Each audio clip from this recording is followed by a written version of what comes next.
Hello, ladies and gentlemen. 1st of June again. We're looking at gold now. On gold, as you can see, nothing much going on. We've had a higher high, we've had a low. No, we had a lower high, a lower low, a lower high, and now a higher low. Okay, so we don't know if this market wants to go up from here or break down. Only thing we can do is we know that we're range bound on gold at the moment, and obviously the range that we're in at the moment, you can also see it's creating a staircase down. We have a clear trend to the downside, but as we come to this zone, we're just holding. We haven't been able to close a daily under here, and every time we've come into this zone, we've had a major reaction multiple times. So therefore, if we are truly bearish, we need to have a daily close, a retest and hold, and yes, we can look for further downside on gold. Until then, we're just range bound, and that's a good resistant area at the moment. Looking at it on a 4-hour time frame, as we can see multiple times, look to our left, we've had the opportunity to take off, and we took off again last week. Now, whether we are creating another leg down now, so if this is what we are doing, we went up, now we're just coming back in. Maybe here's a nice zone.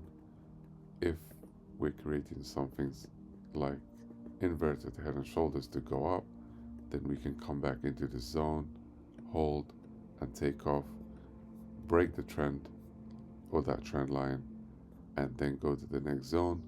We know there are stops around here, and there are also stops around here, so that could be a target. Also, this is a nice, as they call, the fair value gap. So there's a lot going on gold right now. The reason it's not making a move is we don't know whether the war is going to restart, whether we're at recession, where rates are going to be, what's going on with the US dollar. There's a lot of things that are going on around the world, and for some reason at the moment, the appetite for risk on is still on, and the stock markets around the world are just pumping all-time highs almost every day or every couple of days.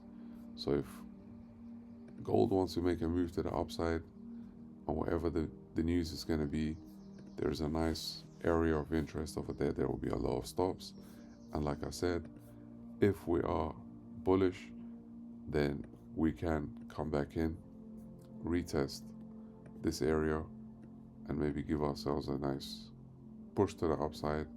And if that trend line breaks, then that could be the stops over here, could be a target. The stops over here could be a target. If that's not what we're gonna get, then we are open to everything at the moment. We know we're range bounding, there's not much going on. We're not super bearish until we close under here on a daily time frame, and then hold this area to go down further. Until we see that, we just have to trade whatever the market gives us. For me, this is where I sell from, this is where I buy from. Now, I will become a buyer, like I said, if we break above here, take out liquidity, hold, then I will take a buy towards this area. Or I may be in sales at the moment, at the break even. My target is here. I don't know if I'm going to reach it, but I've already decided that I'm going to take money from here and just leave a little runner to see if we can go back towards this area. And if we come back towards this area, that's where I'll be looking for, are we going to bounce or are we going to break down? Hope you have a great day. Like and subscribe.